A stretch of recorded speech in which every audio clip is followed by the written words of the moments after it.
ദൈവത്തിൻ്റെ അതിപരിശുദ്ധ നാമം വാഴ്ത്തപ്പെടുവാറാകട്ടെ.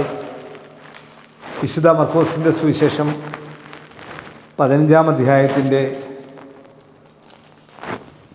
1 മുതൽ ഉള്ള വാക്യങ്ങളിൽ 15 വരെയുള്ള വാക്യങ്ങളിൽ, ഉടനെ അധികാലത്ത് തന്നെ മഹാപുരോഹിതന്മാരും മൂപ്പന്മാരും ശാസ്ത്രിമാരുമായി ന്യായാധിപസംഘം ഒക്കെയും കൂടി ആലോചിച്ചു യേശുവിനെ കെട്ടി കൊണ്ടുപോയി പീലാത്തോസിനെ ഏൽപ്പിച്ചു. പീലാത്തോസ് അവനോട്, നീ യഹൂദന്മാരുടെ രാജാവോ എന്ന് ചോദിച്ചതിന് ഞാൻ ആവുന്നു എന്ന് അവൻ ഉത്തരം പറഞ്ഞു. മഹാപുരോഹിതന്മാർ അവനെ ഏറിയോ എന്ന് കുറ്റം ചുമത്തി. പീലാത്തോസ് പിന്നെയും അവനോട് ചോദിച്ചു, നീ ഒരുത്തരവും പറയുന്നില്ലയോ? ഇതേയാ അവർ നിന്നെ എന്തെല്ലാം കുറ്റം ചുമത്തുന്നു എന്ന് പറഞ്ഞു. യേശു പിന്നെയും ഉത്തരമൊന്നും പറയായികയായി. പീലാത്തോസ് ആശ്ചര്യപ്പെട്ടു. അവന് ഉത്സവം തോറും അവർ ചോദിക്കുന്ന ഒരു തടവുകാരനെ അവർക്ക് വിട്ടുകൊടുക്കുക പതിവായിരുന്നു. എന്നാൽ ഒരു കലഹത്തിൽ കുല ചെയ്തവരായ കലഹക്കാരോടുകൂടെ ബന്ധിച്ചിരുന്ന ബറബാസ് എന്നു പേരുള്ള ഒരുത്തൻ ഉണ്ടായിരുന്നു. പുരുഷാരം കയറി വന്നു. അവൻ പതിവ് പോലെ ചെയ്യണമെന്ന് അപേക്ഷിച്ചു തുടങ്ങി.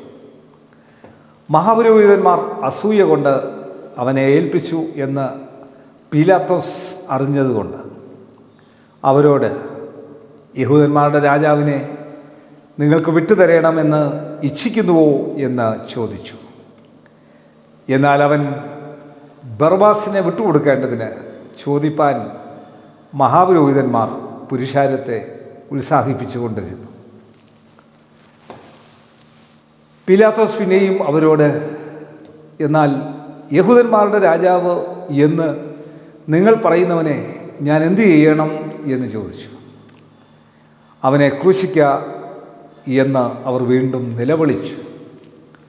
പീലാത്തോസ് അവരോട്, അവനെന്തു ദോഷം ചെയ്തു എന്ന് പറഞ്ഞാൽ അവനെ ക്രൂശിക്കുക എന്ന് അവർ അധികമായി നിലവിളിച്ചു. പീലാത്തോസ് പുരുഷാരത്തിന് തൃപ്തി വരുത്തുവാൻ ഇച്ഛിച്ച് ബർബാസിനെ അവർക്ക് വിട്ടുകൊടുത്തു.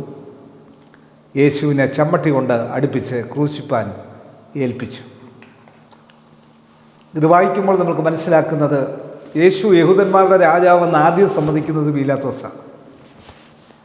യേശുവിനെ അറിയാം ഇവൻ യഹൂദന്മാരുടെ രാജാവാണ്.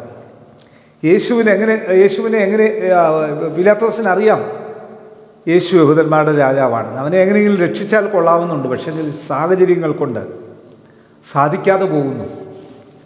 ബർബാസിന് പകരം ഇവനെ വിട്ടുകൊടുക്കണം എന്നും പീലാത്തോസിന് ആഗ്രഹമുണ്ടായിരുന്നു.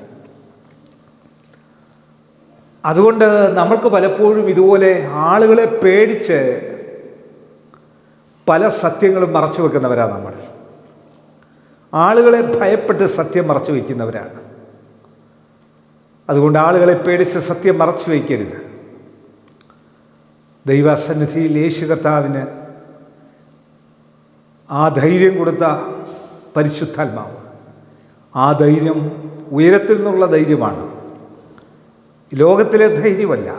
ആ ഉയരത്തിലെ ധൈര്യം പ്രാപിപ്പാൻ ദൈവവുമായിട്ടുള്ള നിരന്തര ബന്ധം പുലർത്തി യേശു നിന്നതുകൊണ്ട് അത് സാധിച്ചു. എനിക്കും നിങ്ങൾക്കും ഉയരത്തിലെ പിതാവായ ദൈവത്തോടുള്ള ആ ബന്ധം പുലർത്തി നിൽക്കുവാൻ ഇത് വചനം കാണുന്ന കേൾക്കുന്ന എല്ലാവർക്കും ധൈര്യം ലഭിക്കട്ടെ എന്ന് വളരെ ആത്മാർത്ഥമായി പ്രാർത്ഥിക്കുന്നു. കണ്ണുകടയ്ക്കാൻ പ്രാർത്ഥിക്കാം. കർത്താവേ, പരിശുദ്ധ പിതാവേ, ഈ വചനം കാണുന്ന കേൾക്കുന്ന എല്ലാവരുടെ മേലും ദൈവത്തിൻ്റെ കൃപ, ദൈവത്തിൻ്റെ ശക്തി ആവരിക്കണം. കർത്താവേ, പീലാത്തോസ് അറിഞ്ഞോ അറിയാതെയോ പറയുന്നു യഹൂദന്മാരുടെ രാജാവെന്ന്. എത്രയോ സത്യമായ കാര്യം തനിക്കെതിരെ വിധിക്കുന്നവരെ കൊണ്ടുപോലും പറയിക്കുന്ന ദൈവത്തിൻ്റെ പരിശുദ്ധാത്മാവിൻ്റെ ശക്തി. പീലാത്തോസിന് മുമ്പിൽ ധൈര്യത്തോടെ നിന്നതുപോലെ സത്യത്തിന് വേണ്ടി ധൈര്യത്തോടെ നിൽക്കുവാൻ ഞങ്ങൾക്ക് കൃപ തരണമേ.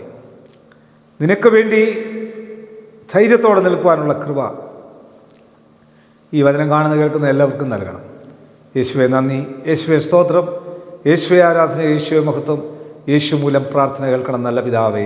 ആമേൻ. God bless U.